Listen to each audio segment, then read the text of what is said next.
Charles and Gay Jack moved to Epworth Villa a couple of years ago. They spent many, many years in the Clinton area where they lived. And first they moved into cottages here on the campus, but recently they have moved into the big house. Gay and Charles have been married for 66 years.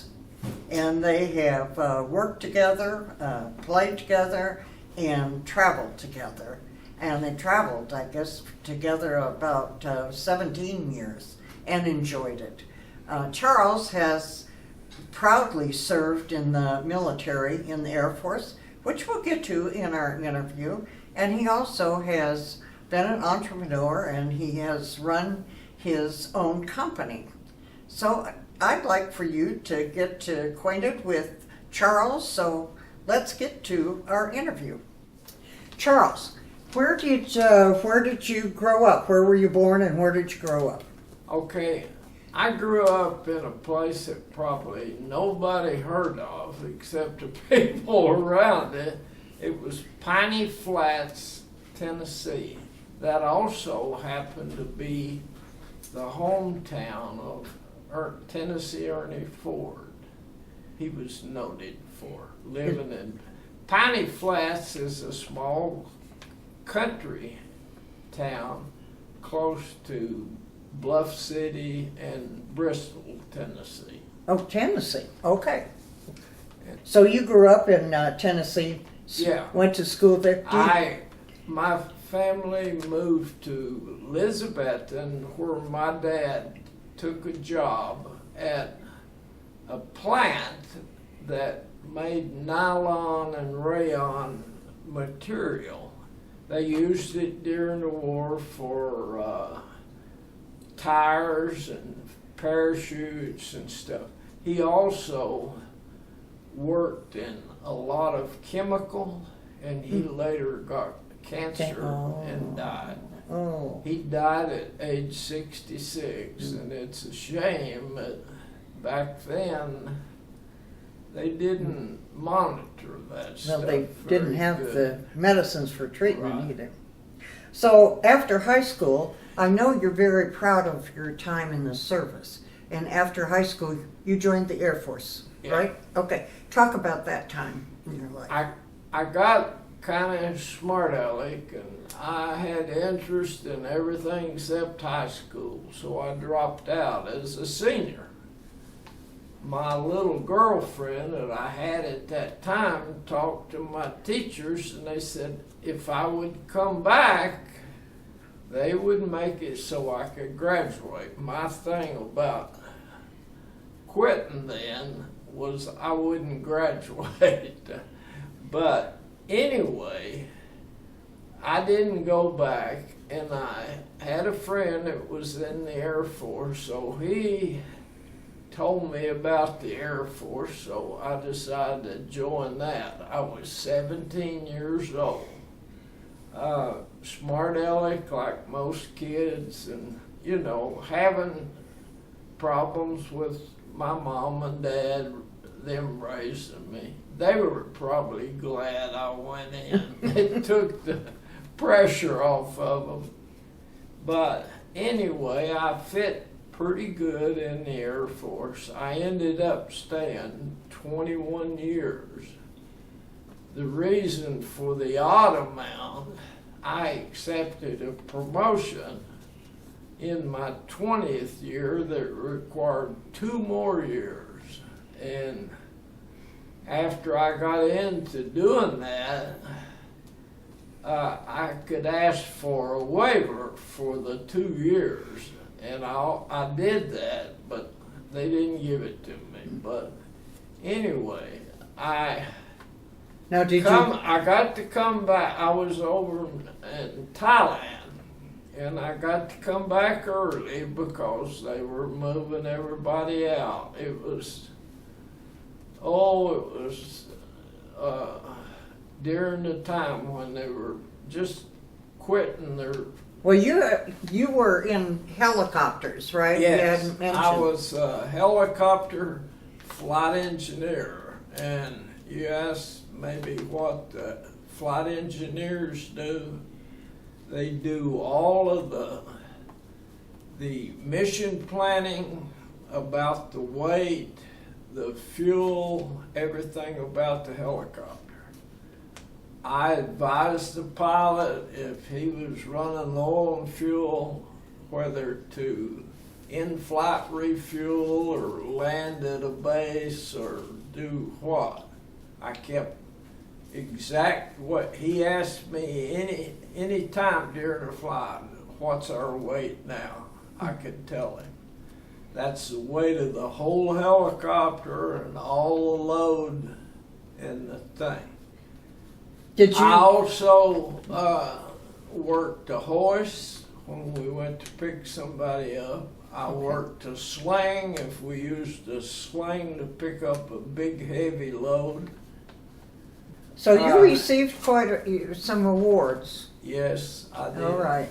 I happened, one of the most important ones, we got called, and it was up in Laos. We had a Navy pilot on the ground.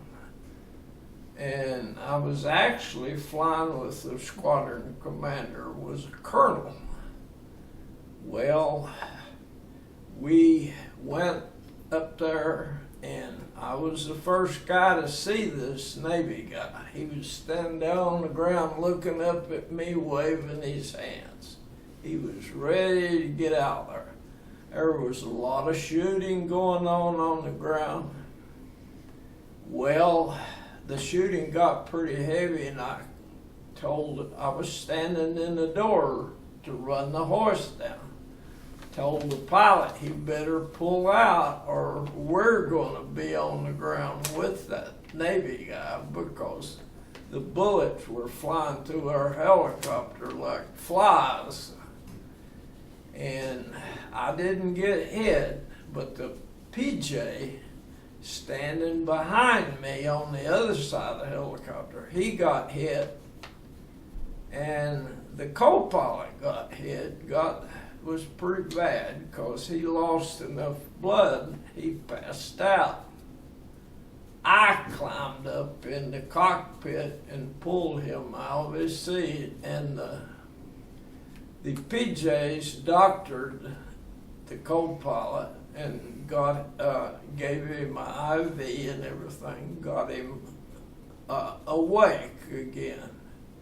We took him to the coast where they in turn moved him out to a hospital ship, and he ended up being fine, So is that what you received the Silver Star? Yeah, Okay. for taking him Yeah. out. But also, all the crew received a Silver Yeah. Star. So let's talk about your when and where you met Gay. You've been married 66 years. Yeah. Oh my gosh. I had actually just come back. I had been stationed in Goose Bay, Labrador. That is a bad place. It's winter most of the time. Really? There are 2 days of summer is awful short. She went to Abilene Christian College, which is a church college. I was in the Air Force, 22 years old, hadn't been around girls. So needless to say, I was in hog heaven. Here we had 3 colleges, Abilene Christian, Hardin-Simmons, and McMurray College. So I had my pick of the girls, which was a pretty good deal, but me and her got together, and she told me what she wanted, and I agreed to it. She told me right up front, me and some guys were sitting at this drive-in drinking beer. Well, she said, if we ever get together, there won't be any alcohol in my house. And I kind of respected her for it. And she I prevailed. grew up in a home that my dad or mom didn't drink alcohol.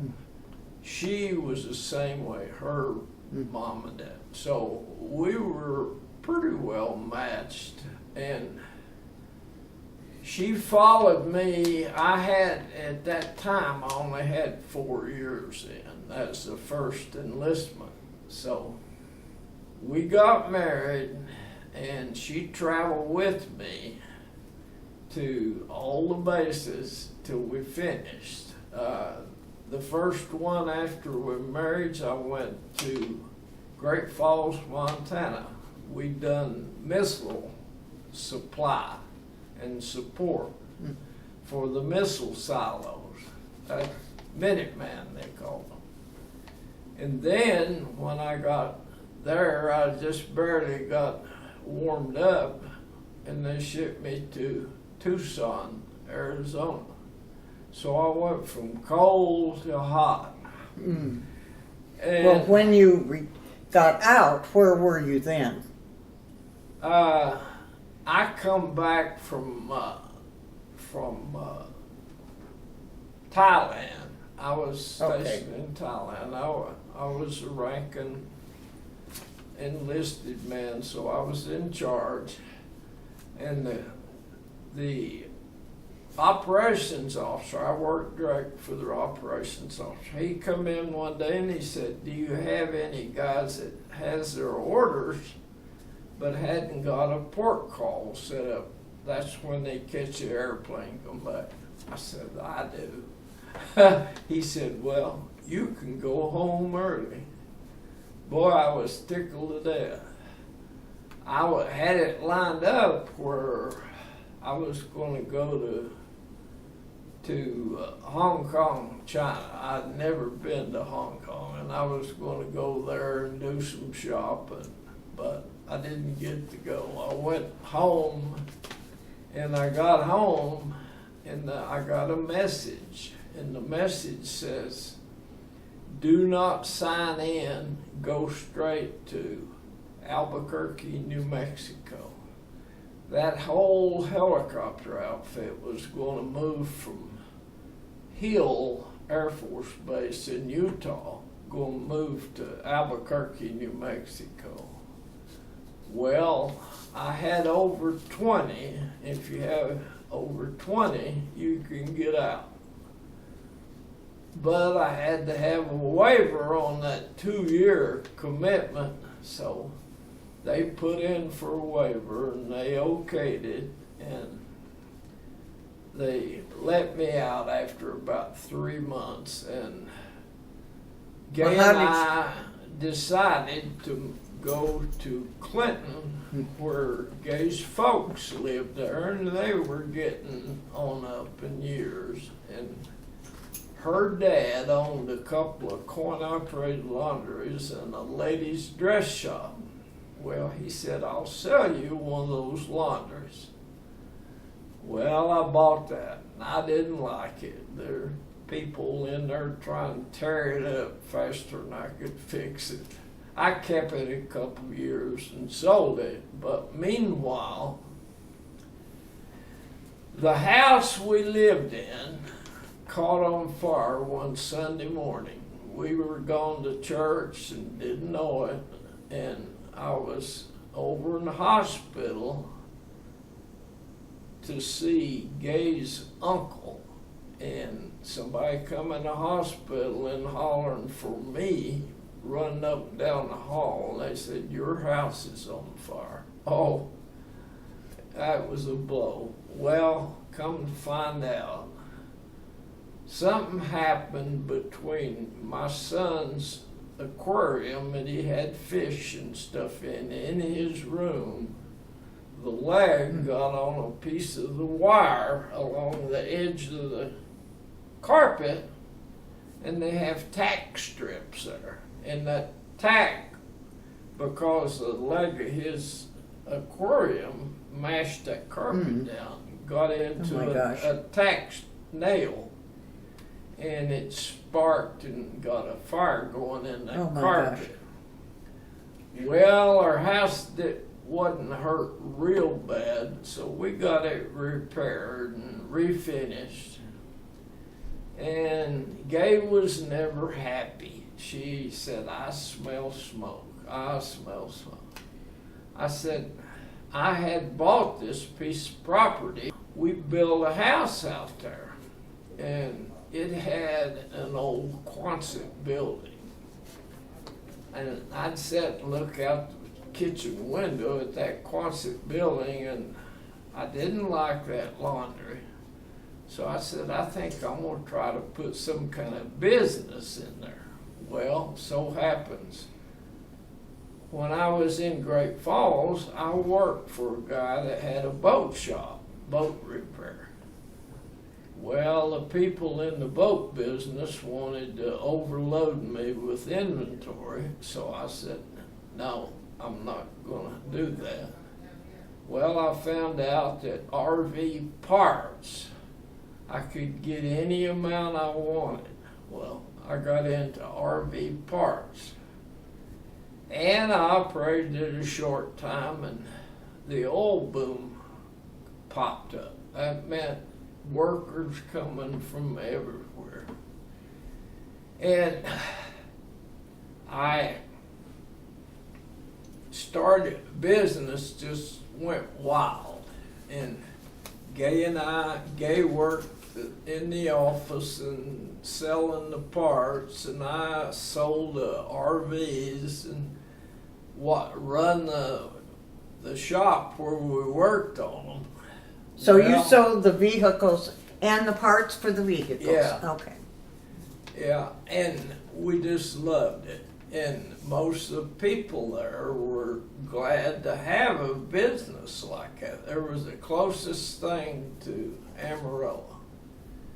Well, we'd done that for 18 years, and we got to travel at certain times. Like I sold Coleman air conditioners, went up on top of the RVs.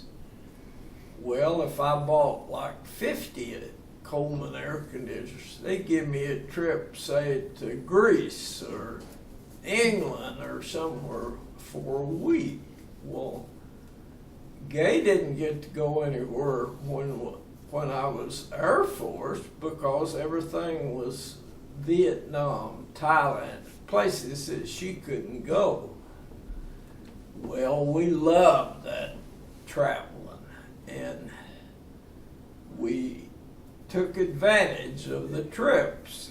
And like I say, we would go and spend a week, and the company would pick up the tab.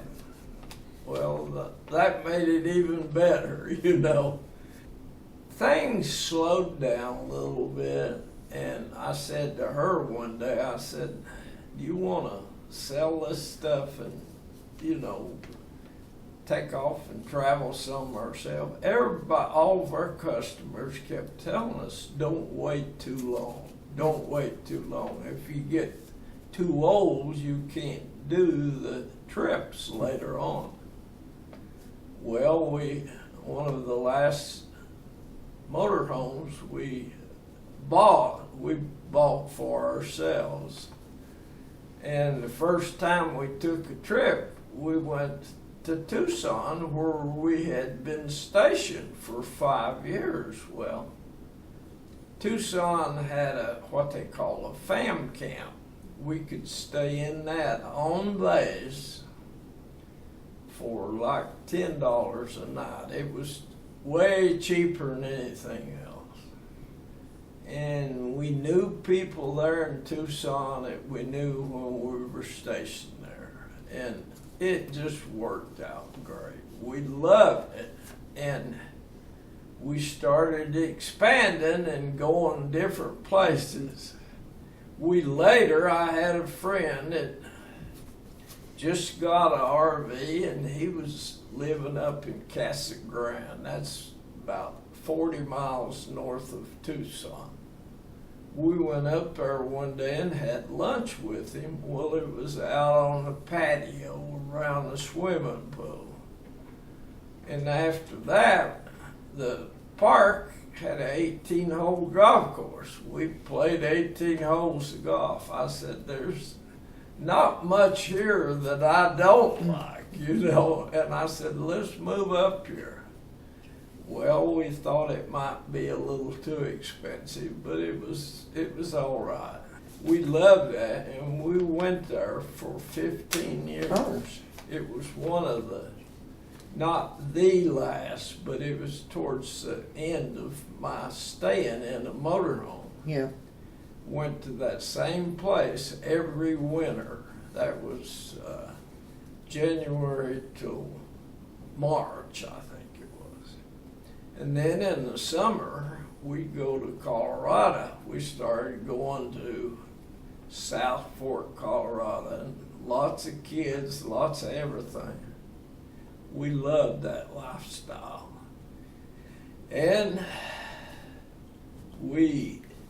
the church there, I helped a lot in the Church of Christ, and it was just good for us. Yeah. And we done well, and then finally we got to feeling we started getting old, like everybody does.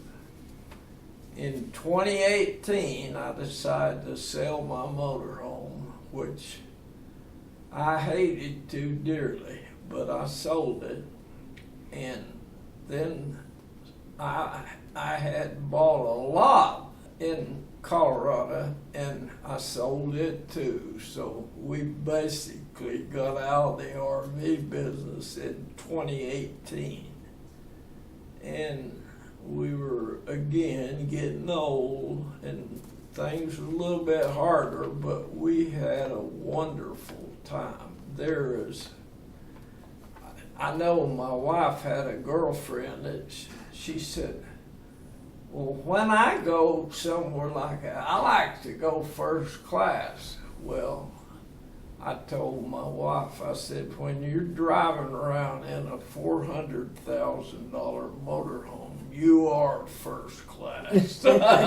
And we had 4 slide outs on that motorhome. Our living room was 18 foot wide, and we just had a great time. Well, but you also have had hobbies. Yeah, You brought when some. I finished, kind of slowed down in the RV, a friend of mine and a church member lived north of town, and he built a small golf course at his house. Well, I got to go on, they tricked me and took me out there. Well, I latched onto that. Well, I was like 52 or 3 years old, and a little bit old to start golf, but I did, and like everything else, I overdo it, so I got pretty good at it. And me and Jim, the guy that owns the golf course, we also go around to other golf courses all over, but he was best friend, and we just had a wonderful. His wife and Gay would go shopping. They loved to shop. Now, what about your woodworking? My woodworking come along when I was at Creed, and I was parked, and a guy come up and parked on the left side of me, and he come over to my place. I had a big awning and everything. I sat outside a lot, and he asked me, he said, what kind of hobbies do you have? I said, well, I play a lot, too much golf, and I like to shoot guns and do different things. And he said, well, I'm a wood turner. And he went over to his place and got 2 or 3 bowls and brought them over and showed me. And my son Jeff, he come up to see us. He bought a motorhome and he traveled in it. He said, well, Dad, why don't you buy you a lathe and do that? And when I went back home, this was in 2012, I started doing bowls. And I literally loved it. It was better than playing golf. It was a whole lot cheaper. And plus that, I made a little money at it. I'd sell my bowls to shops. Well, it went good, to say the least. And what I'd done is, while I was in Colorado, the next year I'd bring up all these bowls I'd made, and I'd go to these junk shops and peddle them to them. Well, I had 5 or 6, lined out, worked great, and I kept expanding a little bit. I ended up with 2 in New Mexico, and I had 4 here in Oklahoma. These were outlets that were selling. Yeah, the 2 of them are Indian stores on the Interstate 40. And they, at this day, have some of my bowls. And the one close to Clinton, he has a lot of them. Because I told him I was quitting. I went from here back there and told him I was quitting. You want to buy them all? Bought them all, $3,000 worth of bowls. Now that's a lot of bowls. Well, and you taught some men, Yeah. primarily here, I guess. Yeah. In Epworth, Well, in and they're fact, doing it. Bill had never turned any. And the word got out that I come in, and I was, Kelly, I think, probably was the one that passed it. Bill latched on to me, and he actually got in that auction they were having at my house, and he bought my big main lathe that I turned things with. I turned with it yesterday, and he likes it. There's been a couple of more, and I've actually got some more lined up, and it's just a matter of my time and their time and when we can get together. It don't take a lot. Any training I do not charge anybody a penny. It goes against me. Everywhere I went, everybody charges big price for Teaching. school. But anyway, I taught Bill how, and he picked up pretty fast, and he's got a real interest. And he's got too many things. Well, he's got a lot of things he just is a very curious person. Yeah. And learned a lot. What brought you to Epworth? Are you taught aging? One day, I went outside, and along my driveway coming up to my house, one of the trees, the whole side broke off it. Well, I was getting old. I had to go down to the shop and get a chainsaw, and I told my wife, I think I'm getting too old to do this stuff on a regular basis. I was going out and cutting trees, and I'm in my late 80s, and I'm 88 now. And what's hurt me now is I come here the 7th day of December, and that would have been 2 years ago. And I was tired. I was worked myself to death. And I told the wife I'm not going to do anything. I laid back in my recliner and rested. Well, I got out of shape. I knew it was going to happen, but I didn't care. I said, I'm going to take my time. And that's what I've done. And it come to haunt me, but I probably won't ever get back to that stage of turning. But I'm going to teach some. I like to teach. Well, you got back into the woodworking. Yeah. Okay. And the preacher, he would preach at Elk City. He lives over there. where we do, you and I. Mhm. And he saw me the other day, and he wants me to teach him. And I do that, and I love it. Okay. But I love doing it and not charging anybody any money. That's Well, Epworth is a great place to live, and I thank you for sharing. You have been a busy person, active person, had a nice life, and we thank you so much for yeah.